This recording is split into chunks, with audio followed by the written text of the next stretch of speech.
இன்று நான் Adoniram Judson என்ற ஒரு மிஷனரியை பற்றி பேசப் போகிறேன். இவரை பற்றி தெரிந்து கொள்ள நாம் 1700களுக்கு செல்ல வேண்டும்.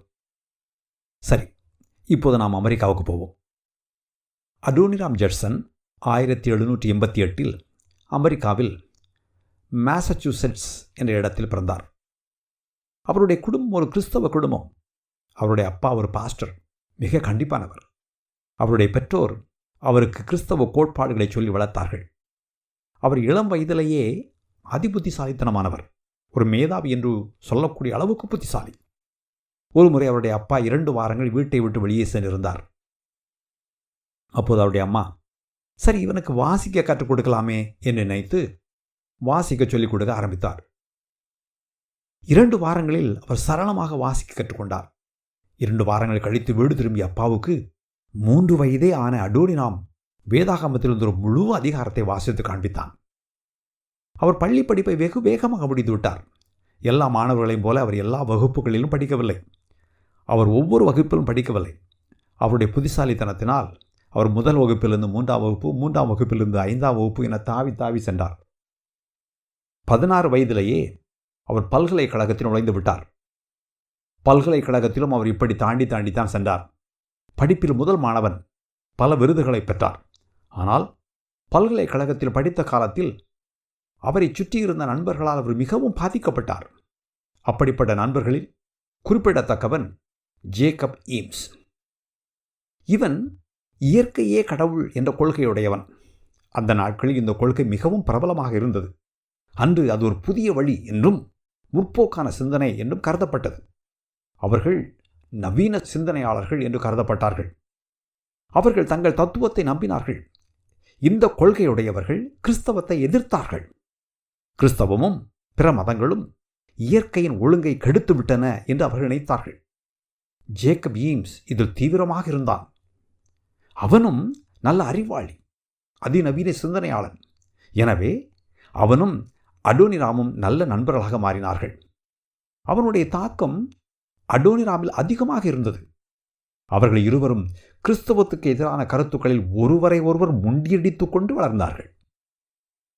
ஒரு முறை அடோனிராம் வீட்டுக்கு சென்றபோது தன் புதிய நம்பிக்கையையும் கொள்கையையும் குறித்து தன் பெற்றோரிடம் கூறினார். அவர் அவருடைய அப்பாவைப் போல ஒரு பாஸ்டராக மாறுவார் என்று அவருடைய பெற்றோர் எதிர்பார்த்தார்கள், நம்பினார்கள். அடோனிராம் தன் புதிய எண்ணப்போக்கை சொன்னதும் அவர்கள் உடைந்து போனார்கள். அவர் தன் பெற்றோரிடம், நான் பாஸ்டராக போவதில்லை, அதற்கு வாய்ப்பே இல்லை. உண்மையில் நான் கடவுளை நம்பவில்லை. நிச்சயமாக இயேசுவையோ வேதாகமத்தையோ நம்பவே இல்லை. எனவே நான் உங்கள் அடிச்சுவடுகளை பின்பற்றப் போவதில்லை என்று உறுதியாக தெரிவித்தார். அவருடைய அணுகுமுறையும் புதிய சிந்தனையும் கிறிஸ்தவத்துக்கு எதிரான அவருடைய போக்கும் அவருடைய பெற்றோரின் இருதயத்தை உடைத்து நொறுக்கின. அவருடைய பெற்றோர் அவருக்காக ஒவ்வொரு நாளும் ஜெபிக்க ஆரம்பித்தார்கள். அவர் வெறுமனே முற்போக்கான சிந்தனையோடு நிறுத்த விரும்பவில்லை, முற்போக்கான வாழ்க்கை முறையையும் அவர் விரும்பினார். அன்றைய நாட்களில் அறிவு ஜீவிகள் சிக்கிக்கொண்ட வழக்கமான துறைகளில் அவர் சிக்கிக்கொள்ள விரும்பவில்லை. அவர் நாடகங்களுக்காக எழுத விரும்பினார். அதுவே அவருடைய இலக்கு. எனவே அவர் நியூயார்க்குக்கு சென்று நாடகங்களுக்காக கதைவசனம் எழுதி அந்த துறையில் பேரும் புகழும் பெற வேண்டும் என்று விரும்பினார். தன் இலக்கை எட்ட அவர் தன் பெற்றோரிடம் கொஞ்சம் பணம் கேட்டார். அவர்கள் பணம் கொடுத்தார்கள், ஒரு குதிரையும் கொடுத்தார்கள். அவைகளை வாங்கி கொண்டு அவர் நியூயார்க்குக்கு புறப்பட்டார். நாடக உலகம் அவர் எதிர்பார்த்தது போலவோ நினைத்தது போலவோ இருக்கவில்லை. நாடக உலகத்தை பற்றி அவர் லட்சிய கனவுகள் வைத்திருந்தார், உயர்ந்த லட்சியங்கள் வைத்திருந்தார். ஆனால் நேரில் பார்த்தபோது அப்படி அது இருக்கவில்லை. எனவே 5 வாரங்களுக்கு பிறகு அவர் வீட்டுக்கு திரும்பிச் செல்ல முடிவு செய்தார். மாசச்சூசெட்ஸிற்கு வீட்டுக்கு செல்லும் வழியில் அவர் நெடுஞ்சாலையில் இருந்த ஒரு சாதாரணமான சத்திரத்தில் தங்கினார். அவர் அங்கு போனபோது அந்த சத்திரத்தில் தங்குவதற்கு இடம் காலியாக இல்லை. எல்லா அறைகளிலும் ஆட்கள் இருந்தார்கள். அந்த விடுதியின் சொந்தக்காரர் கொஞ்சம் தயக்கத்தோடு, ஓர் அறை காலியாக இருக்கிறது, ஆனால் நாங்கள் அந்த அறையை யாருக்கும் கொடுப்பதில்லை. யாருக்கும் கொடுப்பதில்லை என்பதை விட அந்த அறையில் யாரும் தங்க விரும்பவில்லை என்பதுதான் உண்மை என்றார். அடோனிராம் அதற்கான காரணத்தை கேட்டார். அதற்கு அவர், அந்த அறைக்கு பக்கத்து அறையில் தங்கியிருப்பவர் உடல்நிலை சரியில்லாமல் இருக்கிறார். அவர் எப்போதும் கத்திக்கொண்டு அழுகிறார். அடுத்த அறையில் இருப்பவர்களால் ஓய்வெடுக்கவோ உறங்கவோ முடியாது. எனவே யாரும் அந்த அறையில் தங்குவதில்லை. நிச்சயமாக நீங்கள் அங்கு தங்க விரும்ப மாட்டீர்கள் என்றார். அதற்கு அடோனிராம், அந்த அறையில் தங்குவதற்கு எனக்கு எந்த ஆட்சேபனையும் இல்லை. அடுத்த அறையில் யார் தங்கியிருக்கிறார்கள், அவர்கள் என்ன செய்கிறார்கள் என்பதை பற்றி எனக்கு கவலையே இல்லை. என்னை பொறுத்தவரையில் மரணம் ஒன்றுமில்லை, பரலோகம் நரகம் என்று ஒன்று கிடையாது. அதெல்லாம் முட்டாள்தனமான பேச்சு என்று திமிரோடு பதில் சொன்னார். எனவே விடுதிக்காரர் அந்த அறையை அடோனிராமுக்கு கொடுத்தார். அடோனிராம் அன்றிரவு அந்த அறையில் தங்கினார். அன்றிரவு அவர் அந்த அறையில் படுத்துக் கொண்டிருந்த போது பக்கத்து அறையில் இருந்த மனிதனின் கூக்குரலையும் கதறலையும் அழுகையையும் அவர் கேட்டார். தாங்க முடியாத அளவுக்கு மோசமாக இருந்தது. அவரால் தூங்க முடியவில்லை. 2 அறைகளுக்கும் இடையில் இருந்த சுவர் மிகவும் மெல்லிய சுவர். எனவே அடுத்த அறையில் இருந்த சத்தம் மிக தெளிவாக கேட்டது. அவருடைய கதறல், முனகல், வேதனை, அழுகை, கூக்குரல் அனைத்தும் தெளிவாக கேட்டன. அடுத்த அறையில் இருந்தவன் தனக்குத்தானே பேசிக்கொள்வதையும் கேட்க முடிந்தது. அடோனிராம் பதற்றமடைந்தார். உலகத்தை பற்றி ஜேக்கப் ஈம்ஸும் அவரும் பேசிய எல்லாவற்றையும் அவர் ஒருமுகப்படுத்த முயன்றார். எனினும் அவருக்குள் இருந்த பதற்றம் நீங்கவில்லை. மிகவும் சங்கடப்பட்டார். உண்மையில் அவர் படுத்திருந்தபோது அடுத்த அறையில் அந்த படுக்கையில் இப்போது நான் படுத்துக்கொண்டு இறந்து கொண்டிருந்தால் எப்படி இருக்கும்? நான் மரணத்தை எதிர்கொள்ள தயாராக இருக்கிறேனா என்ற கேள்வி அவருக்குள் எழுந்தது. அந்த இரவு முழுவதும் அவரால் கொஞ்சம் கூட தூங்க முடியவில்லை. காலையில் விடுதியை விட்டு வெளியேற கீழே சென்றார். விடுதியின் மேலாளரிடம், அந்த அறையில் இருப்பவன் எப்படி இருக்கிறான், இப்போது பரவாயில்லையா என்று விசாரித்தார். அதற்கு அந்த மேலாளர், இல்லை, அவன் இன்று அதிகாலையில் இறந்து விட்டான். அவனுடைய இறப்பு வலிக்கிறது. ஏனென்றால் அவனும் உன்னை போல ஒரு வாலிபன் தான் என்று கூறினார். உடனே அடோனிராம் எந்த காரணமும் இல்லாமல் அவருடைய பெயர் என்ன என்று கேட்டார். அந்த விடுதிக்காரர் அவனுடைய பெயர் ஜேக்கப் ஈம்ஸ் என்று கூறினார். அடோனிராம் ஆடி போனார். பக்கத்து அறையில் அழுது கொண்டிருந்தது, பயத்தில் கத்திக் கொண்டிருந்தது, ஓலமிட்டு அலறிக் கொண்டிருந்தது என் நண்பனா, இந்நாள் வரை என் வாழ்வில் நான் மாதிரியாக கருதிய என் நண்பனா, என் சிந்தனைகளையும் உலக கண்ணோட்டத்தையும் உருவாக்கிக் கொள்ள நான் யாரை முன்மாதிரியாக கொண்டிருந்தனோ அந்த நண்பனா என்று அங்கலாய்த்தார். நடுநடுங்கினார். அவர் தன் குதிரையில் ஏறி பயணத்தை தொடர்ந்தார். எங்கு போகிறோம் என்று தெரியாமலே சவாரி செய்தார். ஆனால் அவருடைய காதுகளில் இறந்தான், இழந்தான், இழந்தான், இறந்தான் என்ற வார்த்தைகள் ஒலித்து கொண்டே இருந்தன. இந்த நிகழ்ச்சியும் அனுபவமும் அவரை தேவனை நோக்கி உந்தி தள்ளின. அவர் தேவனை தேடுவதற்கு இந்த அனுபவம் ஒரு தொடக்கமாக அமைந்தது. நான் எவ்வளவு முட்டாளாக இருந்திருக்கிறேன், என்னுடைய உலக கண்ணோட்டமெல்லாம் வெறுமை, மாயை என்று அவர் உணரத் தொடங்கினார். அவர் வீட்டுக்கு திரும்பிச் சென்றபோது, நான் ஆண்டோவரில் உள்ள இறையியல் கல்லூரிக்கு போய் இறையியல் படிக்க விரும்புகிறேன் என்று தன் பெற்றோரிடம் கூறினார். இதை கேட்ட அவருடைய பெற்றோர் அதிர்ச்சி அடைந்தார்கள். அவருடைய வாழ்க்கையில் ஏதோ ஒரு மிகப்பெரிய சம்பவம் நடந்திருக்க வேண்டும் என்று அவர்கள் புரிந்து கொண்டார்கள். அடோனிராம் மிகவும் மாறியிருந்தார். ஆனால் அந்த நேரத்தில் அவர் ரட்சிக்கப்பட்டிருந்தார் என்று சொல்ல முடியாது.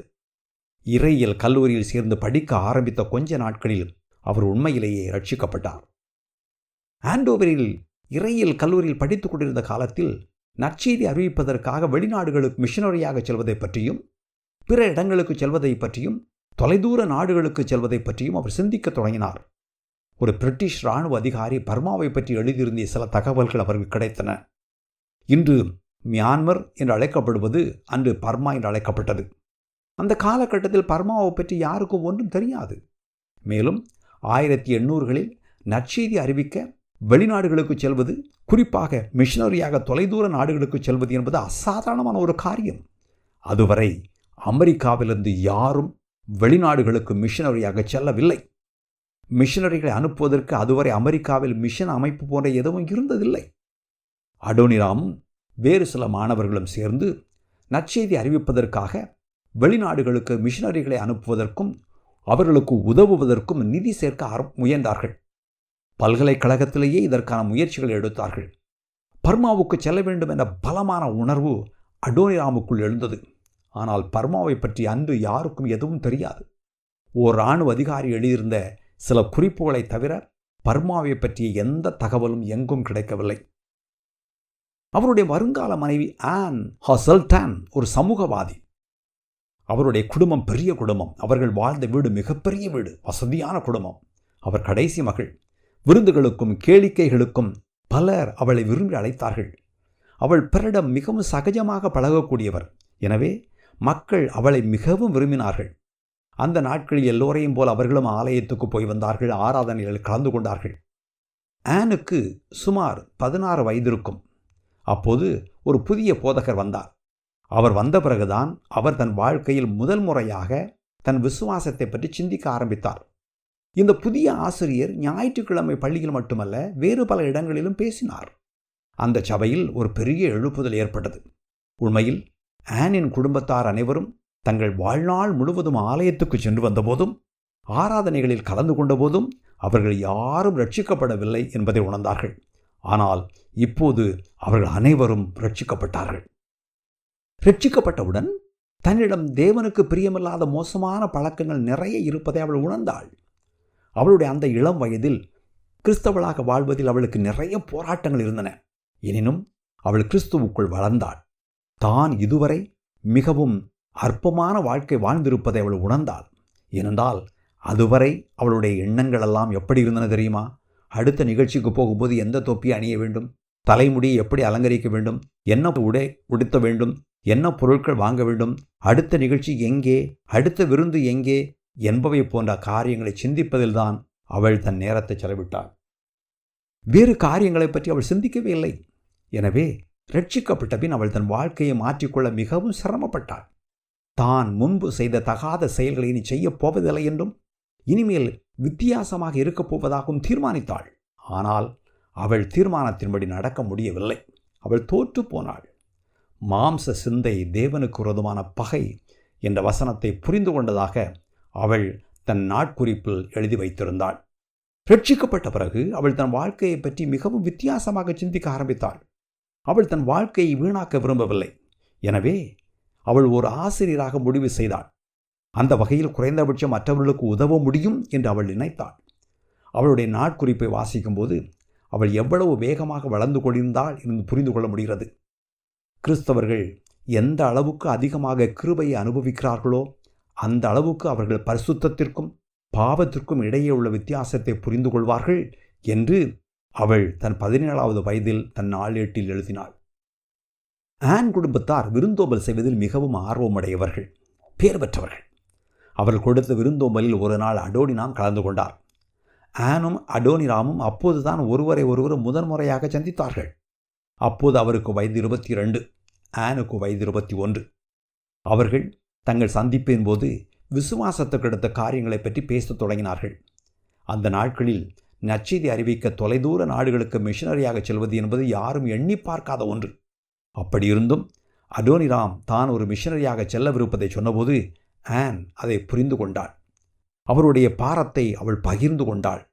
இந்த சந்திப்புக்கு பின் 1 மாதம் கழித்து அடோனிராம் ஆனை தான் திருமணம் செய்ய விரும்புவதாக ஆனின் தந்தைக்கு கடிதம் எழுதினாள். அவர் பெண் கேட்டு எழுதிய கடிதம் ஓர் அசாதாரணமான கடிதம் என்றுதான் சொல்ல வேண்டும். யாராவது பெண் கேட்டு இப்படி கடிதம் எழுதுவார்களா என்று எனக்கு தெரியாது. அப்படி என்ன எழுதினார் என்று கேட்கிறீர்களா? ஒரு பானை சோற்றுக்கு ஒரு சோறு பதம் என்பது போல இதோ சில வரிகள். அன்புள்ள ஐயா, வரப்போகிற வசந்த காலத்தின் தொடக்கத்தில் நீங்கள் உங்கள் மகளை எனக்கு மனைவியாக தந்து அவளை நீங்கள் நிரந்தரமாக பிரிவதற்கு உங்களுக்கு சம்மதமா? அதற்கு பின் நீங்கள் அவளை இந்த உலகத்தில் காண மாட்டீர்கள், இதற்கு சம்மதமா? அஞ்ஞானிகள் வாழும் நாட்டுக்கு செல்வதற்கும் கப்பல் பயணத்தின் ஆபத்துக்களை சந்திப்பதற்கும் துன்பங்களையும் எல்லாவிதமான துயரங்களையும் அனுபவிப்பதற்கும் அழிவு, அவமானம், சித்திரவதை, ஏன் வன்முறையான மரணத்தை கூட சந்திக்க அவளை எனக்கு மணமுடிக்க உங்களுக்கு சம்மதமா?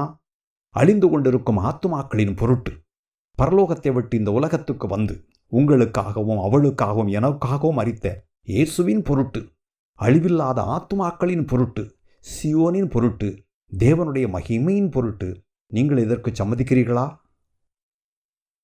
எப்படிப்பட்ட கடிதம் பாருங்கள். ஆனின் பெற்றோராகிய ஜானும் ரெபெக்காவும் சம்மதித்தார்கள். அவர்கள் ஆனிடம், முடிவு உன்னை பொறுத்தது, எங்களை பொறுத்ததல்ல என்று சொன்னார்கள். ஆன் உண்மையாகவே அடோனிராமை நேசித்தார். ஆனால் அவர் அடோனிராமை நேசித்ததை விட தொலைதூர நாட்டுக்கு மிஷனரியாக சென்று நற்செய்தி அறிவிக்க வேண்டும் என்ற அவருடைய தரிசனத்தை அதிகமாக நேசித்தார். இது உண்மையிலே ஒரு அசாதாரணமான முடிவு. ஏனென்றால் அந்த நாட்களில் அமெரிக்காவிலிருந்து எந்த பெண்ணும் வெளிநாட்டுக்கு மிஷனரியாக சென்றதில்லை. அன்று ஒரு பெண் மிஷனரியாக வெளிநாட்டுக்கு செல்வது, குறிப்பாக பர்மா போன்ற யாருக்கும் எதுவும் தெரியாத ஒரு நாட்டுக்கு செல்வது பொருத்தமற்றது என்று மக்கள் கருதினார்கள். அந்த நாட்களில் அது செவ்வாய் கிரகத்துக்கு போவதற்கு சமமாக கருதப்பட்டது. மக்கள் ஆன் மீது குற்றம் சாட்டினார்கள். நீ ஒரு லட்சியவாதி, உன் தலைக்குள் ஒன்றுமில்லை, உன் தலை காலியாக இருக்கிறது, அதோனிரா மேல் நீ கொண்டிருக்கும் காதல் உன் கண்ணை மறைக்கிறது, நீ காட்டுத்தனமானவள் என்றெல்லாம் மக்கள் அவள் மேல் குற்றம் சுமத்தினார்கள். ஆனால் ஆன் பர்மாவுக்கு செல்வதில் உறுதியாக இருந்தார். அவருடைய உறுதியான தீர்மானம் மேலும் சில வாலிபர்கள் மேல் பெரிய தாக்கத்தை ஏற்படுத்தியது.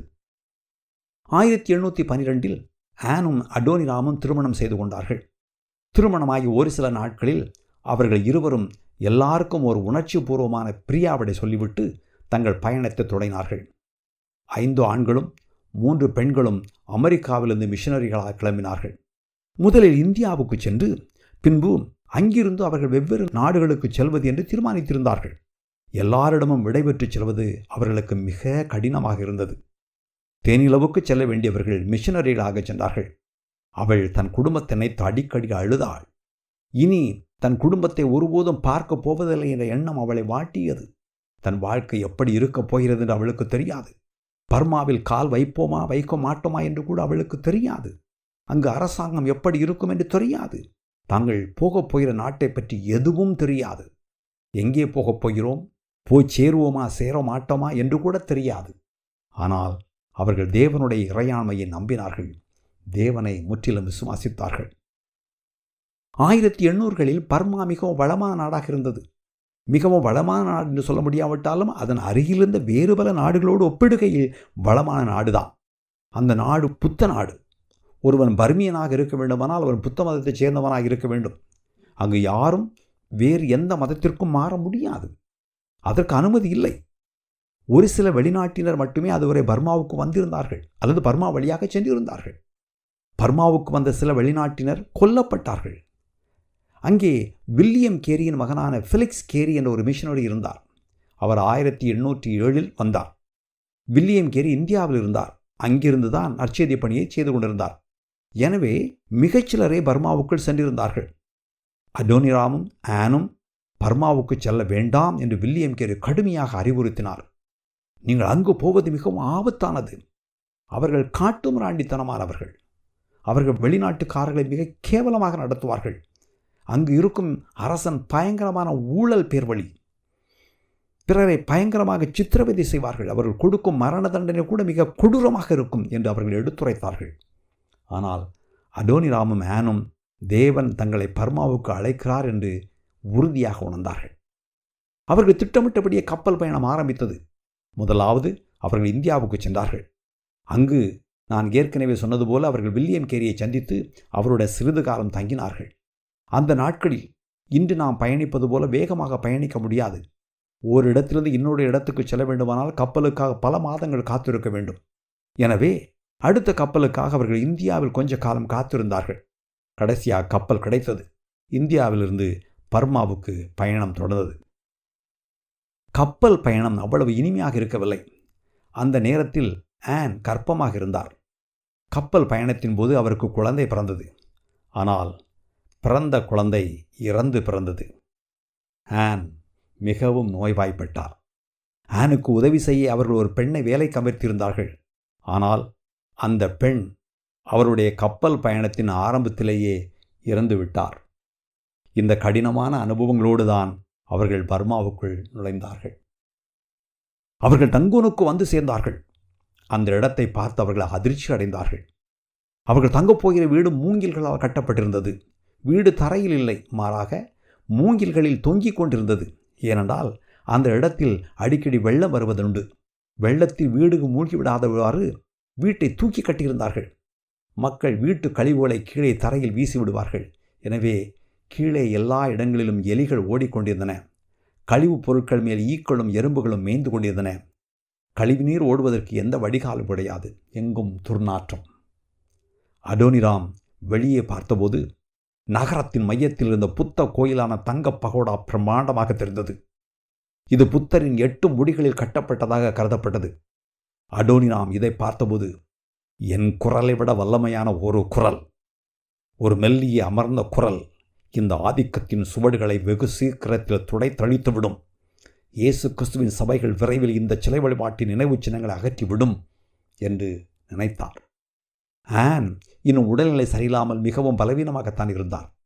அவர் படகிலிருந்து இறங்கவே உதவி தேவைப்பட்டது. படகிலிருந்து இறங்கி அவர் ஒரு மரத்தின் நிழலில் அமர்ந்தார். நிற்பதற்கோ நடப்பதற்கோ பலமில்லை. அந்த அளவுக்கு களைத்து போயிருந்தார். உட்காரக்கூட பலமில்லை. குனிந்து உட்கார்ந்திருந்தார். அவர்கள் கப்பலிலிருந்து இறங்கி கொண்டிருந்த போது நிறைய மக்கள் கூடிவிட்டார்கள். குழந்தைகள் அவர் பக்கம் வந்து அவருடைய தொப்பியை தொட்டு பார்த்துவிட்டு கீழே குதித்து ஓடிவிடுவார்கள். அவர்தான் பர்மாவுக்கு வந்த முதல் வெள்ளைக்கார பெண். அதுவரை அவர்கள் ஒரு வெள்ளைக்கார பெண்ணை பார்த்ததில்லை. அவர்கள் ஃபெலிக்ஸ் கேரியின் வீட்டில் குடியேறினார்கள். ஃபெலிக்ஸ் கேரி அப்போது அங்கு இருக்கவில்லை. அவர் பயணம் செய்து கொண்டிருந்தார். அவர் நாடு முழுவதும் தடுப்பூசிகள் போடுவது போன்ற மருத்துவ சேவைகளை செய்து கொண்டிருந்தார். மிஷன் ஹவுஸ் நகரத்திற்கு வெளியே பொது மரண தண்டனை நிறைவேற்றப்படும் இடத்தருகே இருந்தது. அவர்கள் வீட்டருகே பெரிய குப்பை கிடங்கும் இருந்தது. எனினும் அந்த வீடு அவர்களுக்கு போதுமானதாக இருந்தது. அவர்கள் அந்த வீட்டில் தங்கினார்கள். அவர்கள் பர்மாவுக்கு சென்று அந்த வீட்டில் குடியேறிய பிறகு ஒரு நிமிடத்தை கூட வீணாக்கவில்லை என்று சொல்லலாம். பர்மிய மொழியை பேச முடியாவிட்டால் தங்களால் ஒன்றும் செய்ய முடியாது, தங்கள் ஊழியம் பயனற்றதாகிவிடும் என்று அவர்களுக்கு தெரிந்ததால் அவர்கள் உடனே அந்த மொழியை படிக்கத் தொடங்கினார்கள். ஆனால் அது அவ்வளவு எளிதல்ல என்பதை புரிந்து கொண்டார்கள். ஆனும் அடோனிராமும் மொழிகளை கற்றுக்கொள்வதில் திறமைசாலிகள். அடோனிராமுக்கு லத்தீன் மொழி சரளமாக தெரியும். ஆனால் அவ்வளவு திறமைசாலியான அடோனிராமுக்கு பர்மிய மொழியை கற்றுக்கொள்வது கடினமாக இருந்தது. பர்மிய மொழிக்கும் ஐரோப்பிய மொழிகளுக்கும் எந்த சம்மந்தமும் இல்லை. அந்த மொழியின் எழுத்துக்கள் முற்றிலும் வேறுபட்டவை. எனவே அந்த மொழியை கற்றுக்கொள்வது மலைப்பாக இருந்தது. அந்த மொழியில் நிறுத்தற் குறிகள் கிடையாது. எனவே வார்த்தை எங்கு தொடங்குகிறது எங்கு முடிகிறது என்று தெரியவில்லை. அந்த மொழியை பற்றி அவர் தெரிந்து கொள்ள ஆரம்பித்த போது அவருக்கு சில ஓலைச்சுவடிகள் கிடைத்தன. அவைகளில் அந்த மொழியை பற்றிய சில தகவல்கள் கிறுக்கப்பட்டிருந்தன, அவ்வளவே. ஆகையால் அவர் ஒரு நாளைக்கு 12 மணி நேரம் செலவழித்து அந்த மொழியை கற்றுக்கொள்ள தொடங்கினார். பர்மிய மொழியை கற்றுக்கொள்ள அவர் ஒரு ஆசிரியர் உதவியை நாடினார். அவருக்கு ஆங்கிலம் தெரியாது. அவர் ஒரு பொருளை சுட்டி காட்டி அதன் பெயரை சொல்லுவார். அடோனிராம் அந்த பெயரை கற்றுக்கொள்வார். ஆனும் அவருடன் சேர்ந்து மொழியை கற்றுக்கொள்ள தொடங்கினார். கேரி ரங்கூனுக்கு திரும்பி வந்து அடோனிராமையும் ஆனையும் பார்த்தபோது பிரமிப்படைந்தார். பர்மிய மொழியை கற்றுக்கொள்ள அவர் கடுமையாக உழைத்தார்.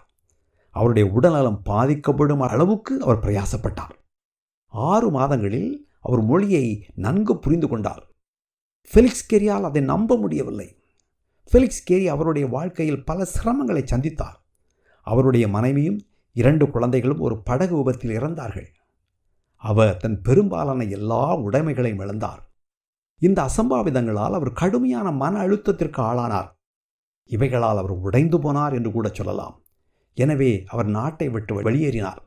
அவர் போன பிறகு அடோனிராமும் ஆனும் மட்டுமே பர்மாவில் தனியாக இருந்தார்கள். ஆன் பர்மிய மொழியில் சீக்கிரம் பேச கற்றுக்கொண்டார்.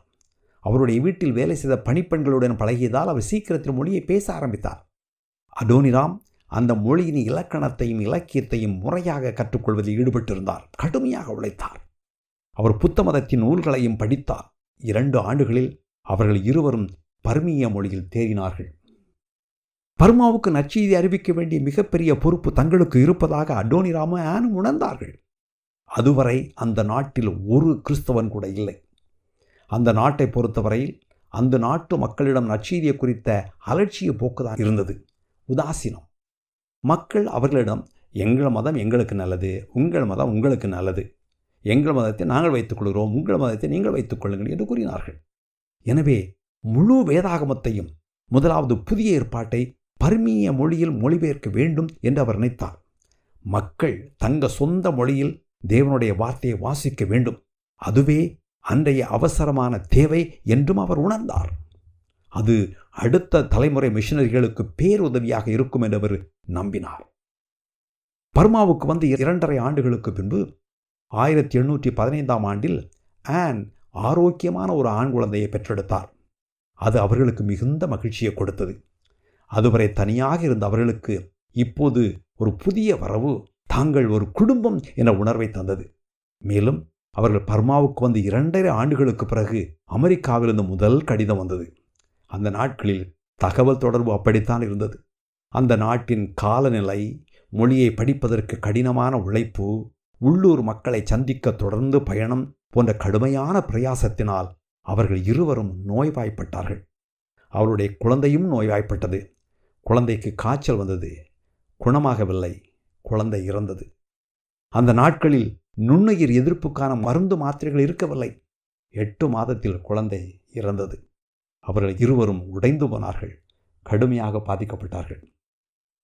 ஆன் மக்களுடன் மிகவும் இனிமையாக பழகக்கூடியவர். சமூகத்தின் உயர் மட்டங்களில் இருந்தவர்கள் உட்பட எல்லாரிடமும் அவர் மிகவும் இனிமையாக பழகினார். வைஸ்ராயின் மனைவி அவருடைய நல்ல நண்பர். வைஸ்ராய் என்பவர் நம் முதலமைச்சர் போன்றவர். ஆனின் குழந்தையின் மரணத்தை குறித்து கேள்விப்பட்ட வைஸ்ராயின் மனைவி உடனடியாக பல யானைகளை மிஷன் இல்லத்திற்கு அனுப்பினார். அவருடைய துக்கத்தை குறைக்க அடோனிராமையும் ஆனையும் ஒரு யானை மீது ஏற்றி கிராமப்புறங்களுக்கு சென்று வர சொன்னார். அவர்கள் இருவரும் அவருடைய எல்லா தயவுகளையும் உதவிகளையும் ஏற்றுக்கொண்டார்கள். மேலும் அவர்களுடைய கலாச்சாரத்தை பற்றி கற்றுக்கொள்ள ஆரம்பித்தார்கள். அவர்கள் குழந்தை இறந்த சோகத்தை அவர்களால் தாங்க முடியவில்லை. நீண்ட நாள் போராடினார்கள். ஆனால் தாங்கள் வேகமாக செயல்பட வேண்டும் என்ற எண்ணமும் உந்துதலும் அவருடைய வாழ்க்கையில் மேலோங்கி நின்றன. அவர்களிடம் நித்தியத்தின் பார்வையும் தரிசனமும் இருந்தன. கர்த்தர் ஒரு நாள் தங்கள் கண்ணீரை துடைப்பார் என்று அவர்கள் அறிந்திருந்ததால் அவர்கள் தங்கள் சோகத்தையும் வருத்தங்களையும் ஒதுக்கி வைத்துவிட்டு தங்கள் பணிவிடையை தொடர்ந்தார்கள். அந்த காலத்தில் வங்காளம் பிரிட்டிஷ் கட்டுப்பாட்டின் கீழ் இருந்த இந்தியாவின் ஒரு பகுதியாக இருந்தது. இந்த வங்காளத்தில் சிட்டகாங் என்ற ஒரு பெரிய நகரம் இருந்தது. இந்த நகரத்தில் பர்மிய மொழி பேசும் சில கிறிஸ்தவர்கள் இருப்பதாக அடோனிராம் கேள்விப்பட்டிருந்தார். அடோனிராம் இந்த மக்களை சந்திக்க விரும்பினார். கிறிஸ்தவம் வெள்ளைக்காரர்களின் மதம், அது வெளிநாட்டவரின் மதம் என்ற தவறான எண்ணத்தை அவர் உடைக்க விரும்பியதால் பர்மிய மொழி பேசிய அந்த கிறிஸ்தவர்களை பர்மாவுக்கு வரும்படி அழைக்க அவர் விரும்பினார். எனவே அவர்களை சந்திக்க அவர் டிசம்பர் 1817 புறப்பட்டார். 2 வாரங்களில் போய் சேர்ந்து விடலாம். ஆனால் அந்த நாட்களில் கப்பல் பயணம் மிகவும் கடினமாக இருந்தது. சாத்தியமற்ற நீரோட்டங்கள், காற்று, புயல் எல்லாம் சேர்ந்து இந்த 2 வார பயணம் ஒரு பேரழிவாக மாறியது. 2 வார பயணம் 3 மாத பயணமாக மாறிற்று. சிட்டகாங்கில் உள்ள துறைமுகத்துக்குள் கப்பல் செல்ல முடியவில்லை. எனவே கப்பல் தொடர்ந்து பயணம் செய்ய வேண்டியதாயிற்று. கப்பலில் இருந்த உணவு, தண்ணீர் எல்லாம் காலியாகிவிட்டது. கப்பல் பணியாளர்களும் கப்பலில் இருந்த பயணிகளும் நோய்வாய்ப்பட்டார்கள். அடோனிராம் மிகவும் மோசமாக நோய்வாய்ப்பட்டார். கடைசியாக அவர்கள் எங்கோ ஒரு துறைமுகத்தில் கப்பலை நிறுத்தினார்கள். Adoniram தென்னிந்தியாவிற்கு 480 kilometre தரைவழியாக பயணித்தார். ஏனென்றால் அங்கிருந்துதான் ரங்கூனுக்கு கப்பல் உண்டு என்று அவர் கேள்விப்பட்டார். அங்கு அவர் 3 மாதங்கள் காத்திருந்தார். 3 மாதங்களுக்கு பிறகு அங்கிருந்து ஒரு கப்பல் ரங்கூனுக்கு கிளம்பியது. எனவே 2 வார பயணம் 6 மாதங்களுக்கு மேலாக மாறிற்று. இதற்கிடையில் கப்பல் சிட்டகாங் துறைமுகத்தை அடையவில்லை என்ற செய்தியை ஆன் கேள்விப்பட்டார். ஆனால் கப்பல் என்னவாயிற்று என்று அவருக்கு தெரியாது. அவர், இதன் பொருள் என்ன? கப்பல் சிட்டகாங்குக்கு போய் சேரவில்லை என்றால் அது வேறு எங்கு போயிற்று? வேறு துறைமுகத்துக்கு சென்றதா அல்லது கடலில் மூழ்கிவிட்டதா? அடோனிராம் இறந்து விட்டாரா அல்லது உயிருடன் இருக்கிறாரா என்று அவர் சிந்திக்க ஆரம்பித்தார். ரங்கூனில் உள்ள மிஷன் ஹவுஸில் காத்திருப்பதால் எந்த செய்தியும் கிடைக்கவில்லை. இந்த நிச்சயமற்ற நிலை மிக கொடுமையாக இருந்தது. இது மிக கடுமையான சோதனையாக இருந்தது. அவர் என்னை கொன்று போட்டாலும் நான் அவர் மேல் நம்பிக்கையாய் இருப்பேன் என்ற வசனத்தை தன்னால் வாழ முடியும் என்று அவர் தேவனிடம் வேண்டினார். ஆனால் அது மிகவும் கடினமாக இருந்தது. இந்த நேரத்தில் ஜார்ஜ் ஃபோபிஹக் என்ற மற்றொரு மிஷனரி தம்பதியினர் அமெரிக்காவிலிருந்து வந்திருந்தார்கள். அவர்கள் தங்களுடன் ஒரு அச்சு இயந்திரம் கொண்டு வந்தார்கள். அவர்கள் அடோனிராமும் ஆனும் எழுதியிருந்த கிறிஸ்தவத்தின் கொள்கைகள், நற்செய்தி கட்டுரைகள் போன்ற பலவற்றை அச்சடித்தார்கள். இந்த நேரத்தில் பிரிட்டனுக்கும் பர்மாவுக்கும் இடையே போர் மூளக்கூடும் என்ற வதந்திகள் வந்து கொண்டிருந்தன. எனவே ஜார்ஜும் ஃபோபிகக்கும் போர் வரக்கூடும் என்ற வதந்தி இருப்பதால் நாம் நாட்டை விட்டு வெளியேறுவது நல்லது என்றார்கள். ரங்கூனிலிருந்து இந்தியாவிலுள்ள கல்கத்தாவுக்கு ஒரு கப்பல் புறப்பட ஆயத்தமாயிருக்கிறது என்று அவர்கள் கேள்விப்பட்டார்கள். பர்மாவை விட்டு வெளியேற வேண்டும் என்று அவர்கள் வலியுறுத்தினார்கள். எனவே ஜார்ஜும் ஃபோபியும் டிக்கெட்டுகள் முன்பதிவு செய்தார்கள். ஆனை தங்களோடு வருமாறு அவர்கள் கெஞ்சினார்கள். அவர்கள் அவளை தனியே விட்டுவிட்டு செல்ல விரும்பவில்லை. ஆனால் போவதா வேண்டாமா என்று ஆனினால் முடிவு செய்ய முடியவில்லை. இருப்பதா போவதா என்று தெரியவில்லை. அடோனிராம் எந்த நேரத்தில் வேண்டுமானால் திரும்பி வரலாம். அவர் திரும்பி வரும்போது தான் அங்கு இல்லை என்றால் என்னவாகும்? ஒருவேளை அவர் இறந்து போயிருந்தால் என்ன ஆகும்? அதன்பின் தான் என்ன செய்ய வேண்டும்? அவளால் எந்த முடிவுக்கும் வர முடியவில்லை. ஜார்ஜும் ஃபோபியும் அவளை அங்கு தனியே விட்டுவிட மறுத்தார்கள். இந்த அயல் நாட்டில் ஒரு பெண்ணை தனியே விட்டு செல்வதை அவர்களால் நினைத்து கூட பார்க்க முடியவில்லை. அவர் தங்களோடு வர வேண்டும் என்று அவர்கள் அவரை கட்டாயப்படுத்தினார்கள். ஆன் மிகவும் தயக்கத்துடன் தன் பொருட்களை எடுத்துக்கொண்டு என்ன நடக்கப் போகிறது தெரியாமல் டிக்கெட்டை முன்பதிவு செய்தார். அவர்கள் பொருட்களை கப்பலில் ஏற்றும்போது ஆனின் இருதயத்தில் அமைதி இல்லை. அவர் கலக்கத்தில் இருந்தார். ஆனால் அவரால் கப்பலிலிருந்து இறங்க முடியாது. ஏனென்றால் கப்பல் இப்போது ஆற்றில் பயணித்துக் கொண்டிருந்தது. தான் அந்த கப்பலில் இருக்கக்கூடாது என்றும் கப்பலிலிருந்து இறங்க வேண்டும் என்றும் அவர் மிகவும் பலமாக உணர்ந்தார். கப்பல் ஆற்றிலிருந்து கடலுக்குள் நுழையும் நேரத்தில் அது ஒரு பக்கமாக சாய்ந்து கொண்டிருப்பதை கப்பல் சிப்பந்திகள் உணர்ந்தார்கள். சரக்குகளை சரியாக ஏற்றாததால் அப்படி ஆயிற்று. எனவே அவர்கள் அருகில் இருந்த துறைமுகத்துக்குள் சென்று நங்கூரம் போட்டு சரக்குகளை இறக்கி அதன்பின் சரக்கை சரியாக ஏற்ற தீர்மானித்தார்கள். ஆன் உடனடியாக அந்த வாய்ப்பை பயன்படுத்தி கொண்டு கப்பலிலிருந்து இறங்கிவிட்டார். ஜார்ஜும் ஃபோபியும் அதிர்ச்சி அடைந்தார்கள். அவர்கள் அவரை இறங்க விடாமல் தடுத்தார்கள். ஆனால் அவர் உறுதியாக இருந்தார். அந்த கப்பலில் அவருக்கு அமைதி இல்லை. தேவன் தன்னை இறங்குமாறு வழிநடத்துவதை அவர் உணர்ந்தார். அவர் தன் பொருட்களை எடுத்துக்கொண்டு இறங்கினார். தரை வழியாகவும் பின்பு படகிலும் பயணித்து மிக கடினமான பயணத்துக்கு பின் அவர் ரங்கோனில் உள்ள மிஷன் வீட்டுக்கு திரும்பி வந்து சேர்ந்தார். அங்கே அவர் தேவனை முற்றிலும் நம்பி தன்னையும் தனக்குரிய எல்லாவற்றையும் அவருக்கு கையளிக்க முடிவு செய்தார். அதன்பின் அவர் வழக்கம் போல் எழுதவும் மொழிபெயர்க்கவும் ஆரம்பித்தார். 3 நாட்களுக்கு பிறகு அடோனிராம் திடீரென்று வீட்டுக்கு வந்தார். அவர் சிட்டகாங்குக்கு போகவே இல்லை. அந்த பயணம் வீணாயிற்று. ஆனால் அவர்கள் இருவரும் எல்லாவற்றிலும் தேவனை நம்பி வாழ்வது போன்ற பெரிய பாடங்களை கற்றுக்கொண்டார்கள். நற்செய்தி அறிவிக்க பர்மிய மொழியை கற்றுக்கொண்டால் மட்டும் போதாது, பர்மிய மக்களுடைய கலாச்சாரத்தையும் அறிந்து கொள்ள வேண்டும் என்று அவர்கள் உணர்ந்தார்கள். அவருடைய கலாச்சாரத்தை அறிந்து கொள்ளாமல் அவர்களை புரிந்து கொள்ள முடியாது என்பதை அவர்கள் அறிந்தார்கள். எனவே அவர்கள் மக்களுடைய கலாச்சாரத்தை கவனிக்க ஆரம்பித்தார்கள். அந்த சமுதாயம் எவ்வாறு செயல்படுகிறது என்பதை புரிந்து கொள்ள முயன்றார்கள்.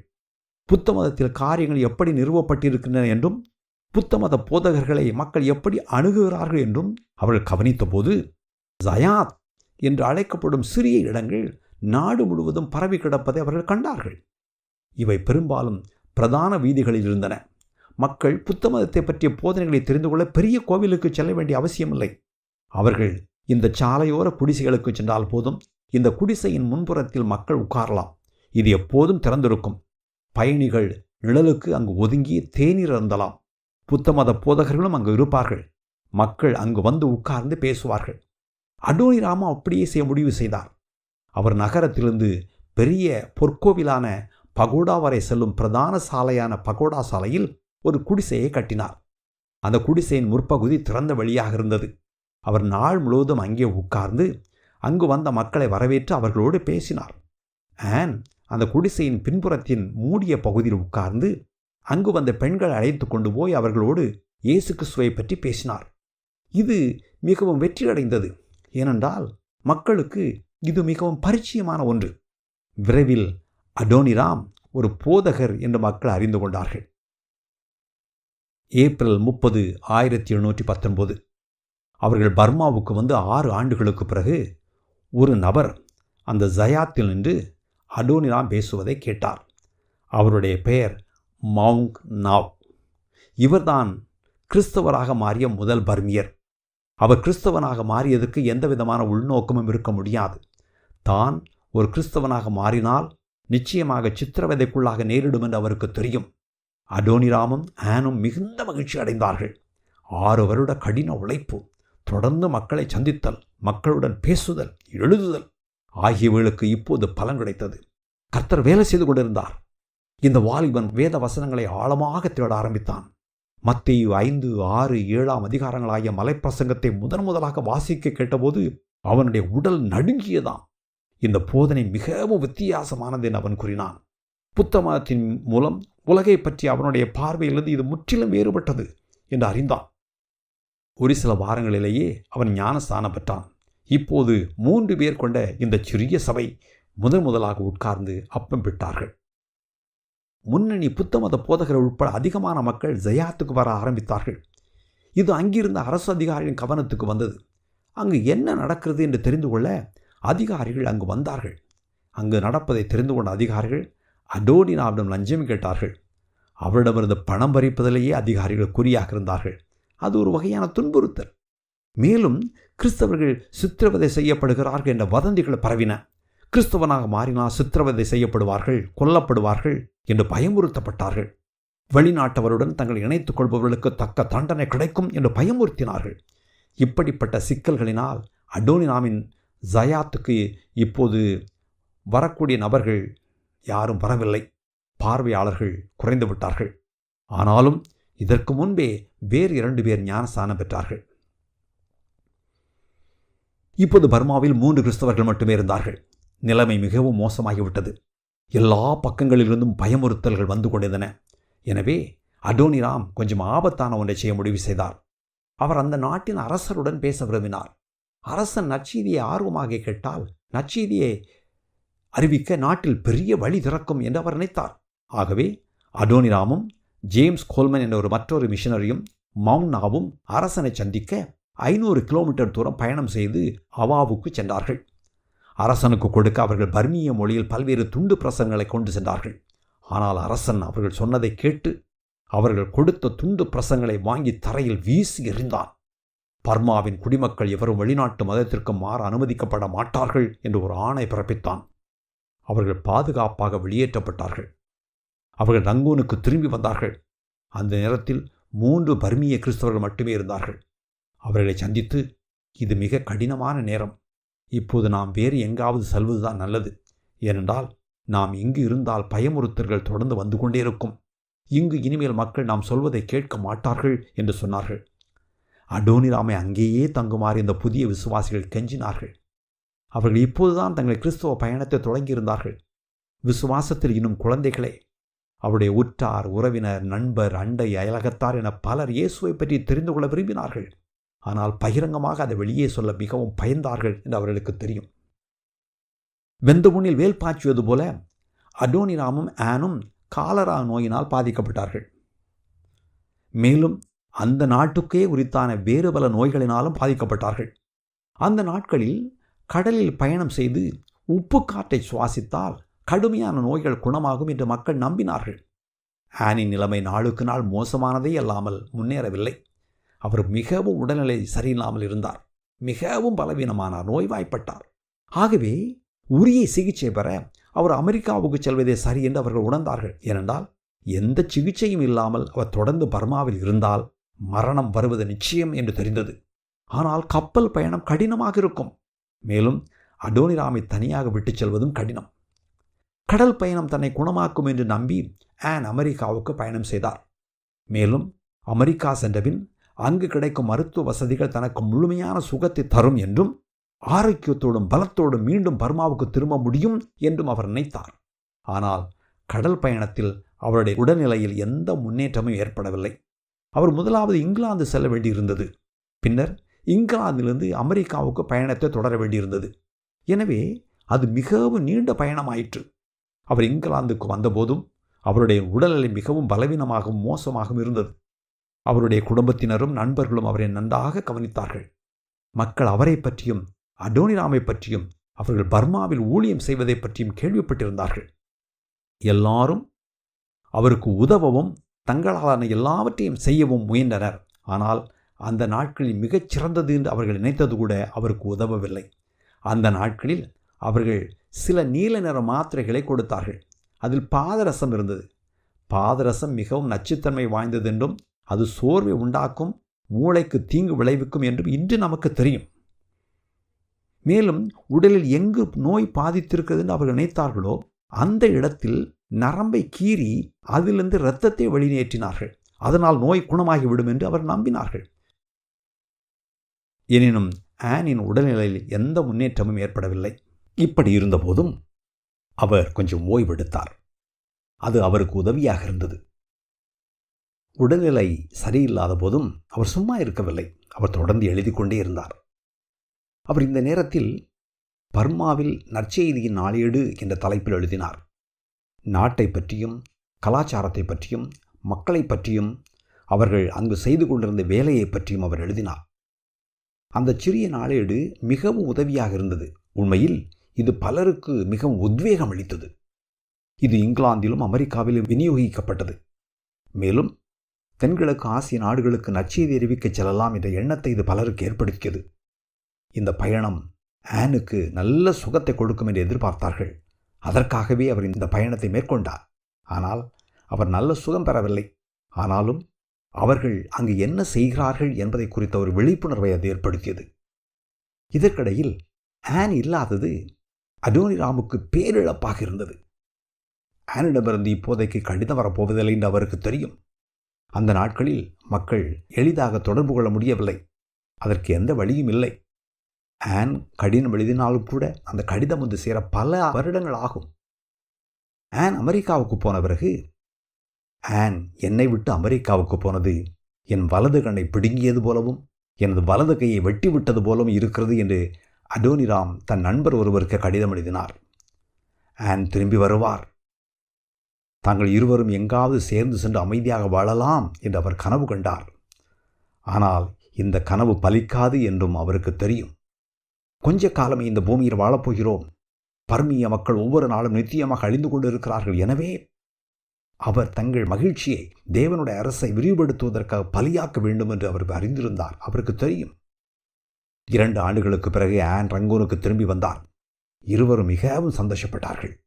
ஆன் தன் மூட்டை முடிச்சுகளை திறப்பதற்கு முன் அவசரமாக தலைநகர் அவாவுக்கு கிளம்பினார்கள். உடனடியாக கிளம்புவதற்கு ஒரு காரணம் இருந்தது. அரசரின் சகோதரர் நற்செய்தியை கேட்பதற்கு ஆர்வமாக இருந்தார். அவர் தன்னை சந்திக்க வருமாறு அடோனிராமுக்கு கடிதம் எழுதியிருந்தார். எனவே உடனடியாக அவர்கள் வேறொரு கப்பலில் ஏறினார்கள். இருவரும் இதில் பரவசமாக இருந்தார்கள். தலைநகரிலிருந்து ஊழியம் செய்வது நன்றாக இருக்கும் என்று இருவர் நினைத்தார்கள். ஒரு பள்ளிக்கூடம் நிறுவுவது என்றும் இதனால் தாங்கள் மக்களுக்கு நன்மை செய்யக்கூடியவர்கள் என்பதை மக்கள் புரிந்து கொள்வார்கள் என்றும் ஆன் நினைத்தார்.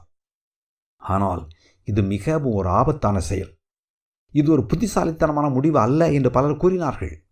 இந்த நேரத்தில் பர்மாவுக்கும் பிரிட்டனுக்கும் இடையே போர் ஏற்படக்கூடிய ஆபத்து இருந்தது. போர் மேகங்கள் சூழ்ந்து கொண்டிருந்தன. மக்கள் வெளிநாட்டவர்கள் மேல் கோபமாக இருந்தார்கள். ஆனால் தாங்கள் அமெரிக்கர்கள் என்பதால் தங்களுக்கு எந்த பிரச்சனையும் இருக்காது என்று அடோனிராமும் வேறு சில மிஷனரிகளும் நினைத்தார்கள். இவர்களை தவிர மற்ற மிஷனரிகள் நாட்டை விட்டு வெளியேறினார்கள். இவர்களும் நாட்டை விட்டு வெளியேறுமாறு உற்சாகப்படுத்தினார்கள், வலியுறுத்தினார்கள். அங்கு இருப்பது நல்லதல்ல என்று சொன்னார்கள். வங்காளத்திற்கு செல்ல கப்பல்கள் தயாராக இருந்தன. ஆனால் அடோனிராமும் ஆனும் டாக்டர் பிரைஸும் நாட்டை விட்டு வெளியேற மறுத்து விட்டார்கள். தாங்கள் அங்கு தங்குவது அவசியம் என்று அவர்கள் உறுதியாக நினைத்தார்கள். போர் ஆரம்பித்தது. அடோனிராமும் டாக்டர் பிரைஸும் கைது செய்யப்பட்டார்கள். அமெரிக்கர்களாக இருந்தாலும் சரி, பிரிட்டிஷாக இருந்தாலும் சரி, எல்லாரையும் கைது செய்தார்கள். ஏனென்றால் அவர்கள் வெளிநாட்டுக்காரர்கள். 1824 அவர்கள் கைது செய்யப்பட்டு பர்மிய சிறையில் அடைக்கப்பட்டார்கள். ஆன் மட்டும் தனியாக இருந்தார். அவர் உடனே செயலில் இறங்கினார். இங்கிலாந்து, பிரிட்டன், பிரிட்டிஷ் என்ற எந்த குறிப்பும் இல்லாதபடிக்கு தன்னிடமிருந்த எல்லா கடிதங்களையும் குறிப்புகளையும் பத்திரிகைகளையும் எரித்தார், கிழித்தார். அவர் நீதிபதிகளிடம் முறையிட்டார். அவர்கள் பிரிட்டிஷ் உளவாளி என்று கருதப்பட்டதால் தான் கைது செய்யப்பட்டு சிறையில் அடைக்கப்பட்டார்கள். ஆனால் தாங்கள் பிரிட்டிஷ் இல்லை, தாங்கள் அமெரிக்கர்கள், நாங்கள் எப்படி பிரிட்டிஷ் உளவாளிகளாக இருக்க முடியும் என்று ஆன் கேட்டார். ஆனால் அவருடைய பிரயாசமெல்லாம் வீணாயிற்று. அதனால் எந்த பயனும் ஏற்படவில்லை. மக்கள் அவரிடமிருந்து விலகினார்கள். அவர் சென்ற எல்லா இடங்களுக்கும் மவுங் யாங் என்ற ஒரு பர்மியர் அவரோடு சென்றார். அவர் ஒரு விசுவாசி. அடோனிராமும் டாக்டர் பிரைஸும் அடைக்கப்பட்டிருந்த சிறை அவர் கண்டுபிடித்தார். ஆன் தன்னால் முடிந்த அளவுக்கு நாட்டின் இளவரசிகளுக்கும் அதிகாரத்தில் இருந்தவர்களுக்கும் எழுதி கொண்டே இருந்தார். அரசியின் சகோதரிகள் அவருக்கு பதில் எழுதினார்கள். நீங்கள் எழுதியது எனக்கு புரியவில்லை என்றவர்கள் பதில் சொன்னார்கள். இதற்கு எனக்கு இதில் எந்த சம்மதமும் இல்லை என்று பொருள். அந்த கலாச்சாரத்தில் இதுதான் அதன் பொருள். ஒரே ஒரு ஆளுநர், அந்த பகுதியின் ஆளுநர் மட்டுமே அவர் மேல் அனுதாபப்பட்டார். ஆனால் கைதிகளை விடுவிக்க எனக்கு எந்த அதிகாரமும் இல்லை என்று அவர் சொன்னார். கடைசியில் மௌங்கிங்கின் உதவியோடு அடோனிராம் இருக்கும் சிறையை ஆன் கண்டுபிடித்தார். அந்த சிறைச்சாலை அவ்வாவில் இருந்த அவருடைய வீட்டிலிருந்து 3 கிலோமீட்டர் தூரத்தில் இருந்தது. அந்த சிறை ஒரு பயங்கரமான இடம். அங்கு சித்திரவதைகளுக்கு பஞ்சமில்லை. அழுக்கடைந்த இடம், எல்லா வகையான கொடுமைகளும் நிறைந்த இடம். கைதிகளை கனமான சங்கிலிகளால் கட்டி வைத்திருந்தார்கள். ஒவ்வொரு நாளும் அவர்கள் மூங்கில் கம்பங்களில் தலைகளாக தொங்கவிடப்பட்டார்கள். அவருடைய கழுத்தின் பின்புறம் தரையை தொட்டு கொண்டிருக்கும். அதனால் தூங்குவது சாத்தியமே இல்லை. ஒவ்வொரு இரவும் அருகில் இருந்த நெல் வயல்களிலிருந்து கொசுக்கள் படையெடுத்து வந்து சிறைச்சாலையை மூடிக்கொள்ளும். அது தாங்க முடியாத தொல்லையாக இருந்தது. ஆன் சிறைச்சாலைக்கு சென்றபோது அடோனிராம் கண்ணீர் மல்க சிறை வாசலுக்கு ஊர்ந்துதான் வந்தார். ஆயினும் அங்கிருந்த காவலர்கள் அவரை விலக்கி விடுவார்கள். அடோனிராமை பின்னுக்கு தள்ளிவிடுவார்கள். ஆன் ஒவ்வொரு நாளும் சிறைச்சாலையில் இருந்த அடோனிராமுக்கும் டாக்டர் பிரைஸுக்கும் சாப்பாடு கொண்டு போனார். முடிந்த அளவுக்கு அவர்களுக்கு தேவையான வேறு சில பொருட்களையும் அவர் கொடுத்தார். சில சமயங்களில் சில நொடிகள் மட்டுமே தன் கணவரை பார்க்க காவலர்கள் அவரை அனுமதித்தார்கள். அதற்காக அவர் பட்ட அவமானங்களையும் நிந்தைகளையும் வசை சொற்களையும் விவரிக்க முடியாது. அத்தனையும் அவர் சுமந்தார். இதற்கிடையில் அவருடைய விடுதலைக்காக அவர் மீண்டும் மீண்டும் அதிகாரிகளுக்கு விடாமல் எழுதி கொண்டே இருந்தார். பல வேளைகளில் ஆண்டவராய் இயேசுவின் ஊமையில் நாம் பார்க்கிற அந்த ஏழை விதவையைப் போல எல்லாருடைய கதவையும் தட்டி கொண்டே இருந்தார். அவர் செய்த இன்னொரு மிக முக்கியமான காரியம் என்னவென்றால், அடோனிராம் 10 ஆண்டுகளாக மொழிபெயர்த்து கொண்டிருந்த புதிய ஏற்பாட்டை ஒரு தலையணைக்குள் மறைத்து வைத்து அதை அடோனிராமிடம் கொடுத்து விட்டார். தனக்கு எப்போது வேண்டுமானாலும் என்ன வேண்டுமானால் நேரிடலாம் என்றும், அதனால் அது சிறைச்சாலையில் அடோனிராமிடம் இருப்பதுதான் பாதுகாப்பானது என்றும் அவர் உணர்ந்தார். இந்த நேரத்தில் ஆன் கர்ப்பமாக இருந்தார். 7 மாதங்கள் அவர் இப்படி செய்தார். எல்லாருக்கும் எழுதி கொண்டே இருந்தார். வீட்டில் சமைத்து சிறைச்சாலைக்கு சாப்பாடு கொண்டு போனார். அடோனிராமை சந்திக்க சிறை அதிகாரிகளுக்கு லஞ்சம் கொடுத்தார். அடோனிராமின் விடுதலைக்காக அவமானங்களை சகித்தார். பட்டினி கிடந்தார். சுகத்தை இழந்தார். 7 மாதங்களுக்கு மேல் அவரால் தொடர்ந்து செய்ய முடியவில்லை. பிரசவ காலம் வந்தது. எந்த துணையும் இல்லாமல் தனியாகவே அவர் 1825 மரியா ஜட்சனை பெற்றெடுத்தார். குழந்தை பிறந்து 3 வாரங்களுக்கு பிறகு, உடல் கொஞ்சம் தேறிய பிறகு, அவர் மீண்டும் சமைத்து எடுத்துக்கொண்டு அடோனிராமை பார்க்க சிறைச்சாலைக்கு புறப்பட்டார். பிறந்து 3 வாரங்களே ஆன மரியாவை தன் உடலோடு கட்டி கொண்டார். அடோனிராம் தன் மனைவியையும் புதிதாக பிறந்த குழந்தையையும் சந்திக்க சிறைவாசலுக்கு ஊர்ந்து வந்தார். அவர் தன் மகளுக்கு ஒரு கவிதை எழுதினார். இன்பம் துன்பம் கலந்த ஒரு ஆழமான கவிதை. இதோ அந்த கவிதையின் ஒரு பகுதி. என் கண்ணே, நீ ஏன் உன் கண்ணை திறந்தாய்? என் அன்பே, நீ எதைக் காண உன் கண்களை திறந்தாய்? உன் துன்பத்தாயின் கூன் முதுகை காணவா? உன் தந்தையின் வேதனையை காணவா? உன்னதத்தில் தேவன் வீற்றிருக்கிறார். அவர் மகிமையான அரசர். உன் தாய் இந்த தேவனிடம் ஜெபிக்கிறார். தனியாக அமர்ந்து இந்த தேவனுடைய அன்பை பாடுகிறார். என் அன்பே, கிருபையுள்ள இந்த தேவனுக்கு நான் உன்னை ஒப்புக் கொடுக்கிறேன். தேவனே, திக்கற்ற அனாதைகளுக்கு நீரே தந்தையும் நண்பனுமாயிரும். போர் பர்மாவுக்கு பாதகமாக போய்கொண்டிருந்தது. அரசன் மிகவும் கோபமாக இருந்தான். எல்லா வெளிநாட்டு கைதிகளையும் கொலை செய்ய வேண்டும் என அவன் விரும்பினான். ஆன் ஆளுநருக்கு தொடர்ந்து எழுதி கொண்டிருந்தார். அது பலனளித்தது. அந்த ஆளுநர் ஆனிடம், அடோனிராமை என்னால் விடுதலை செய்ய முடியாது, ஆனால் அவருடைய மரண தண்டனையை என்னால் நிறுத்த முடியும். நான் அதை செய்வேன் என்று வாக்குறுதி அளித்தார். ஆளுநரை நம்பலாமா என்று ஆனுக்கு நிச்சயமாக தெரியவில்லை. ஒரு நாள் ஒரு உத்தரவு பிறப்பிக்கப்பட்டது. அந்த உத்தரவின்படி எல்லா கைதிகளையும் சிறையிலிருந்து வெளியே இழுத்து கொண்டு ஒன்றாக கட்டி அவர்களை நகரத்திலிருந்து வெளியே இழுத்து கொண்டு போனார்கள். மிக கொடூரமாக இழுத்துச் செல்லப்பட்டார்கள். வெறும் கால்களாலும் பாதினி பட்டினி கிடந்தும் எங்கோ ஒரு இடத்துக்கு அணி அணியாக இழுத்துச் சென்றார்கள். ஆன் மீண்டும் கவர்னரிடம் முறையிட்டார். அவர் அவளிடம், நீங்களோ நானோ உங்கள் கணவருக்காக இதற்கு மேல் எதுவும் செய்ய முடியாது. இனி நீங்கள் உங்களை கவனித்துக் கொள்ளுங்கள் என்று கையை விரித்து விட்டார். ஆளுநர் சொன்னதை ஆன் புறக்கணித்துவிட்டு அடோனிராமை கொண்டு போகும் இடத்துக்கு தானும் போக தீர்மானித்தார். அவர் கைதிகளை பின்தொடர முடிவு செய்தார். அவருக்கு உண்மை உத்தமமான ஒரு சமையல்காரர் இருந்தார். அவர் தானும் ஆனுடன் வருவதாக சொன்னார். மவுங்கிங் என்ற விசுவாசி கைதிகளை எங்கு கொண்டு செல்கிறார்கள் என்று தகவல்களை சேகரித்தார். மிஷன் ஹவுஸை பாதுகாக்க அவர் அங்கு தங்கினார். அடோனிராம் தன்னுடன் எதையும் எடுத்துச் செல்லவில்லை. அப்படியானால் அவர் மொழிபெயர்த்து கொண்டிருந்த புதிய ஏற்பாடு என்னவாயிற்று? கைதிகளை சிறையிலிருந்து வெளியே கூட்டிக் கொண்டு போன பிறகு மவுங்கிங் சிறைக்குள் நுழைந்து அடோனிராம் வைத்திருந்த தலையணையை எடுத்துக்கொண்டு வந்தார். ஏனென்றால் அவர்கள் மொழிபெயர்த்து கொண்டிருந்த புதிய ஏற்பாடு அந்த தலையணைக்குள் தான் இருந்தது. ஆன் குழந்தை மரியாவை தன் மார்பில் கட்டிக்கொண்டு அவருடைய சமையல்காரரோடும் அவர்கள் தத்தெடுத்திருந்த 2 பர்மிய குழந்தைகளோடும் அடோனிராமை கொண்டு போன ஓங்பன்லா என்ற இடத்துக்கு நடக்க ஆரம்பித்தார்கள். அடோனிராம் அங்கு நடந்து சென்றார். எத்தனை கிலோமீட்டர் தூரம் என்று தெரியவில்லை. ஆனால் நீண்ட தூரம் நடந்தே சென்றார். சுடுமணல், அனல் காற்று, வெறுங்காலால் நடந்து சென்றார். அவருடைய கால்களில் கொப்புளங்கள் ஏற்பட்டன.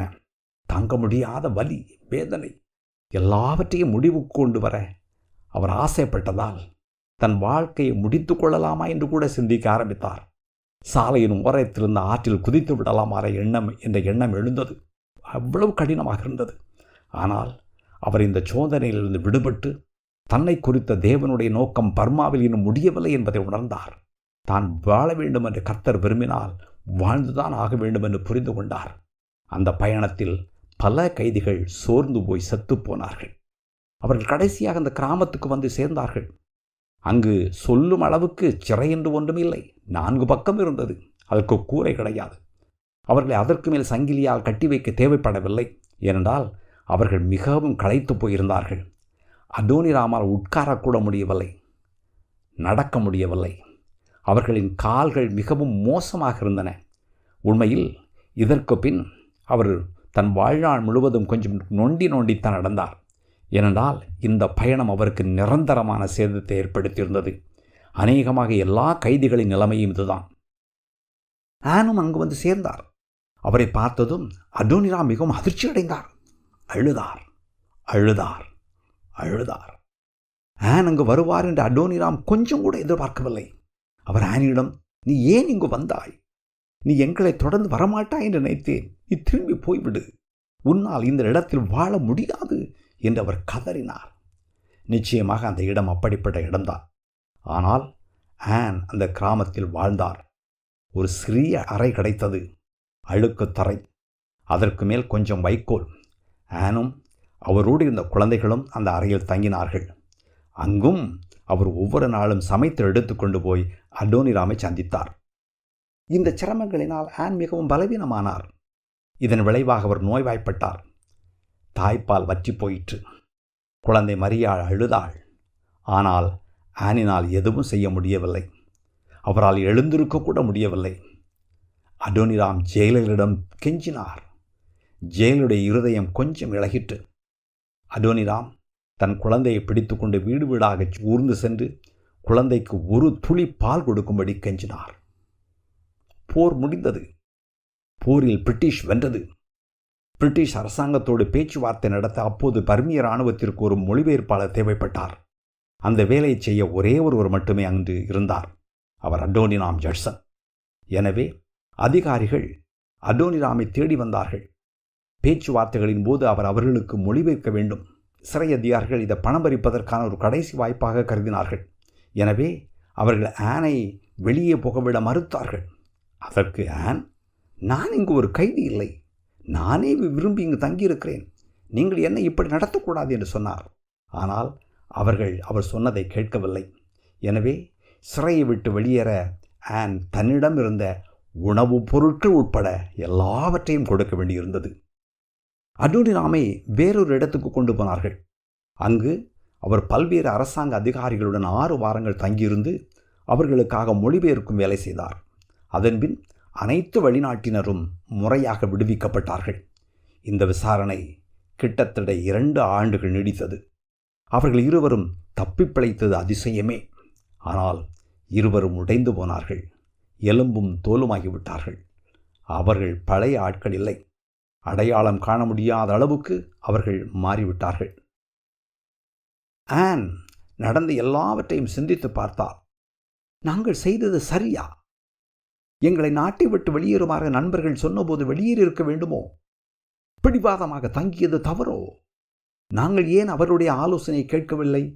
ஒருவேளை நாங்களும் அவர்களுடன் வெளியேறியிருக்க வேண்டுமோ என்றெல்லாம் சிந்தித்து பார்த்தார். ஆனால் அந்த நேரத்தில் தங்களுக்கு சரி என்று தோன்றியதை நல்ல மனசாட்சியுடன் செய்ததாக அவர்கள் உணர்ந்தார்கள். எரேமியா 10ஆம் அதிகாரத்தில் மனுஷனுடைய வழி அவனாலே ஆகிறதல்லவென்றும் தன் நடைகளை நடத்துவது நடக்கிறவனாலே ஆகிறதல்லவென்றும் எழுதியிருக்கிறபடி அவர்கள் இருவரும் உணர்ந்தார்கள். ஆனால் இந்த கடுமையான 2 ஆண்டுகளின் துன்பங்கள் வீணாகிவிடக்கூடாது என்று ஆன் தேவனிடம் ஜெபித்தார். அவர் ஒரு கடிதத்தில் எழுதியது போல, இந்த நேரத்தில் அவருக்கு பிடித்த குறிக்கோள், பூமியில் நாங்கள் தேவனை சேவிக்கிறோம், பரலோகத்தில் அவரை புகழ்கிறோம். இப்போது நாடு பிரிட்டிஷ் கட்டுப்பாட்டில் இருந்ததால் அவர்களுக்கு நிறைய சுதந்திரம் இருந்தது. தங்களுக்கு முன்னால் இருந்த புதிய வாய்ப்புகள் குறித்து அவர்கள் மிகவும் நம்பிக்கையுடன் இருந்தார்கள். அவர்கள் உடனடியாக மீண்டும் வேலை செய்ய தொடங்கினார்கள். அவர்கள் மிஷன் ஹவுஸில் குடியேற முடிவு செய்தார்கள். அவர்கள் அங்கு வந்து குடியேறியவுடன் அடோனிராமுக்கு மீண்டும் ஒரு வாய்ப்பு கிடைத்தது. இப்போது அங்கு ஒரு புதிய அரசாங்கம் இருந்தது. சூழ்நிலைகள் மாறியிருந்தன. அரசரிடமும் அரச குடும்பத்திடமும் பேசுவதற்கு மற்றொரு வாய்ப்பு கிடைக்கலாம் என்றும், நாடு முழுவதும் பயணம் செய்ய அதிக சுதந்திரம் கிடைக்கலாம் என்றும் அவர் நினைத்தார். இவைகளுக்கு 3 அல்லது 4 மாதங்கள் ஆகலாம், அதன் வீட்டுக்கு திரும்பலாம் என்று அவர் நினைத்தார். வழக்கம் போல பயணம் எப்படி இருக்கும் என்று திட்டவட்டமாக சொல்ல முடியவில்லை. நவம்பர் மாதத்தில் திரும்பிவிடலாம் என்ற நம்பிக்கையில் அவர் ஜூலை மாதம் புறப்பட்டார். ஆனால் அவர் நவம்பர் மாதம் திரும்பி வரவில்லை. 1826 நவம்பர் 24ஆம் தேதி அவருக்கு ஒரு கடிதம் வந்தது. அந்த கடிதத்தில் திருமதி ஜட்சன் இறந்துவிட்டார் என்று எழுதியிருந்தது. ஆன் 1 மாதத்திற்கு முன்பே இறந்துவிட்டார். முந்தைய ஆண்டுகளில் ஏற்பட்ட துன்பங்களினால் அவருடைய உடல்நிலை மிகவும் மோசமடைந்தது. நோய்வாய்ப்பட்டு இறந்து போனார். 7 மாதங்களுக்கு பிறகு அடோனிராம் ஜனவரி மாதம் திரும்பி வந்தபோது அவருடைய மகளுக்கு அவர் அடையாளம் தெரியவில்லை. அடோனிராம் ஆனின் கல்லறைக்கு சென்று அழுதார். அவருடைய கணவரின் இரத்தவடியும் இதயத்திலிருந்து அவள் பிரிந்து விட்டாள். ஆனால் எல்லையற்ற ஞானமும் அன்பும் என்றும் போல் கோலோச்சுகிறது. எல்லாம் சரி என்று விசுவாசம் தீர்மானிக்கிறது. நித்தியம் விசுவாசத்தின் முடிவை விரைவில் உறுதிப்படுத்தும் என்று எழுதினார். ஊட்டச்சத்து குறைபாடுகளினால் குழந்தை மரியா 6 மாதங்களுக்கு பிறகு இறந்துவிட்டாள். அடோனிராம் மாலா துயரத்தில் மூழ்கினார். அவர் உடைந்து போனார். அப்போது ஜார்ஜ், சாரா ஃபோர்ட்மேன் என்ற 2 மிஷனரிகள் அமெரிக்காவிலிருந்து வந்திருந்தார்கள். அவர்கள் அடோனிராமை ஆறுதல் படுத்த முயன்றார்கள். ஆனால் அவரை சமாதானப்படுத்த முடியவில்லை. இருப்பினும் உள்ள உறுதியுடன் அவர் தன் நற்செய்தி பணியை தொடர்ந்தார். அவர் வேதாகமத்தை தொடர்ந்து மொழிபெயர்த்து கொண்டிருந்தார். தொடர்ந்து எழுதினார். ஆனால் அவர் மக்களிடமிருந்து விலகி காட்டில் தனியாக வசித்தார். அடோனிராமிற்கு இது மிகவும் இருண்ட நேரம். அவர் மகிழ்ச்சியாக இல்லை. தேவனுடைய பிரசன்னத்தை தான் உணரவில்லை என்று அவர் எழுதினார். அவர் தன்னை ஆராய்ந்து பார்க்க தொடங்கினார். எல்லாவற்றையும் கைவிட விரும்பினார். ஒரு மிஷனரியாக இருப்பதில் பெருமைப்படுவதாக இருந்தால் அதையும் விட்டுவிட தயாராக இருந்தார். மிகவும் கஷ்டப்பட்டார். இது அவருடைய ஆத்மாவுக்கு மிகவும் இருண்ட நேரம். ஆனால் அவர் தன் விசுவாசத்தில் உறுதியாக இருந்தார். நித்திய தேவன் மேல் நிலையான நம்பிக்கை வைத்திருந்தார். அந்த நம்பிக்கையே அவருடைய ஆத்மாவின் அங்குரம். அவர் இந்த இருண்ட நேரத்தை தாண்டி வந்தார். ஜீவ கிரீடம் நம் தலையில் சூட்டப்படும் போது, நாம் இனிமேல் இறக்க மாட்டோம் என்ற உறுதியாக அறிந்திருக்கும் போது, நம்மில் அன்பு கூர்ந்து தம் இரத்தத்தினாலே நம்முடைய பாவங்களை கழுவினவரை புகழ்ந்து பாடும் பாடல்களால் பரலோகத்தை அழகாக்குவோம் என்று எழுதினார். 8 ஆண்டுகள் கடந்தன. ஜார்ஜ் ஃபோர்ட்மேன் இறந்து விட்டார். அவருடைய மனைவி சாராவும் அவருடைய குழந்தையும் தனியாக இருந்தார்கள். சாராளை உடனடியாக அமெரிக்காவுக்கு திரும்புமாறு சொன்னார்கள். ஏனென்றால் ஒரு பெண் ஒரு கைக்குழந்தையோடு அந்நிய நாட்டில் தங்குவது பாதுகாப்பானது இல்லை என்று அவர்கள் நினைத்தார்கள். ஆனால் சாராள் நாடு திரும்ப மறுத்துவிட்டார். அவர் தன் கணவரின் வேலையை தொடர விரும்பினார். அவர் கரையின் மக்களிடையே மலைப்பாங்கான ஒரு நகரத்தில் ஒரு பள்ளியை நடத்தி கொண்டிருந்தார். அவர்கள் இருவரும் அங்கிருந்த எல்லா கிராமங்களுக்கும் சென்றார்கள். சந்தித்த விசாரித்த எல்லாரிடமும் ஆண்டவராய் இயேசுவை பற்றி பேசினார்கள். தன் கணவர் விட்டு சென்ற இந்த பணியை சாராள் தனியாக தொடர்ந்து செய்தார். அவர் தன் சின்ன குழந்தையை தன் முதுகில் தூக்கி கொண்டு காடு மலை ஆறு என எல்லாவற்றையும் தாண்டி எல்லா கிராமங்களுக்கும் சென்று தன் ஊழியத்தை தொடர்ந்தார். அவர் மக்களிடம் பேசினார். மக்களுடைய பேச்சு மொழியை கற்றுக்கொண்டார். பள்ளியில் கற்பித்தார். அவர் நன்றாக கற்பித்தார்.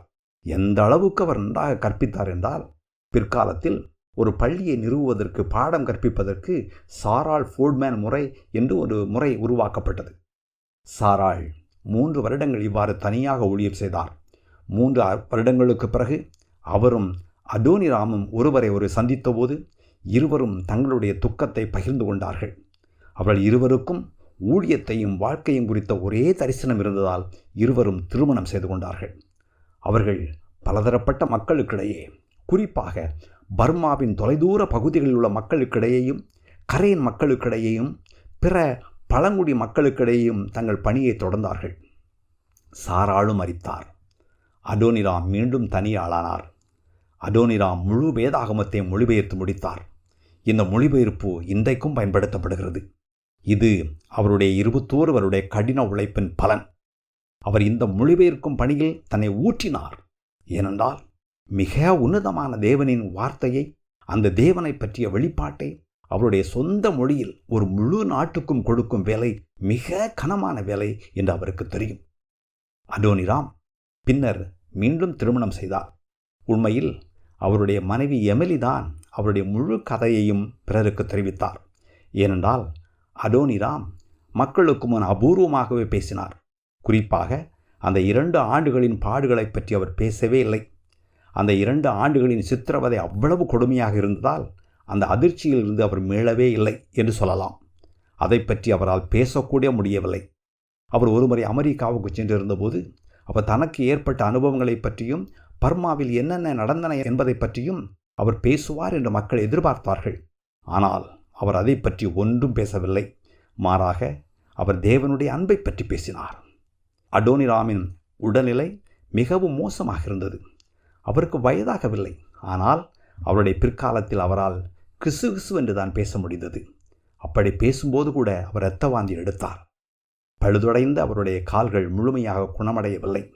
அவருடைய கணுக்கால் சிதைந்து போயிருந்தது. அவரால் ஒருபோதும் சரியாக நடக்க முடியவில்லை. உடல்நலத்துக்கு சாதகமாக இருக்கும் என்ற நம்பிக்கையோடு அவர் ஜூன் 1850 ஒரு கப்பல் பயணத்தை மேற்கொண்டார். ஆனால் அந்த பயணத்தில் அவர் இறந்துவிட்டார். அப்போது அவருக்கு வயது 61. அவர் சொன்ன கடைசி வாக்கியங்களில் ஒன்று, மிக கடினமாக இறக்கின்றவர்கள் மிகச்சிலர். அவருடைய உடல் வங்காள விரிகுடாவில் வீசப்பட்டது. 4 மாதங்களுக்கு பிறகு எமிலி இதை தெரிந்து கொண்டார். அடோனிராமும் ஆனும் அவருடைய வாழ்நாளில் அவருடைய உழைப்பின் பலனை அதிகமாக காணவில்லை. ஆனால் தேவன் பர்மிய மக்களிடையே வல்லமையாய் செயலாற்றினார். முதலாவது ஒரே ஒருவர் மட்டுமே கிறிஸ்துவை ஏற்றுக்கொண்டார். பின்னர் பல ஆண்டுகளாக சுமார் 10 அல்லது 18 பேர் இருந்திருக்கலாம். ஆனால் அடோனிராம் இறந்து சிறிது காலத்திலேயே அவருடைய 38 ஆண்டு ஊழியத்தின் பலனாக சுமார் 2,10,000 பேர் கிறிஸ்துவை ஏற்றுக்கொண்டார்கள் என்று கூறப்படுகிறது. அடோனிராமும் ஆனும் தம் சபையை கட்டியெழுப்ப தேவன் சபைக்கு அருளிய 2 கொடைகள். தேவனுடைய சபையை கட்டியெழுப்ப இருவரும் தங்கள் உடல்களை தேவனுக்கு பிரியமும் பரிசுத்தமுமான ஜீவனுள்ள பலியாக ஒப்புக் கொடுத்தார்கள். அவர்கள் அதை மீண்டும் மீண்டும் செய்தார்கள்.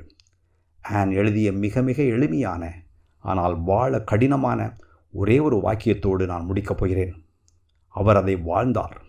மிக தெளிவாக வாழ்ந்தார். இன்னும் கொஞ்ச காலம் பின் நாங்கள் நித்தியத்தில் இருப்போம். அங்கு போவதற்கு முன் இங்கு கிறிஸ்துவுக்காக முடிந்ததை செய்வோம். ஆமென்.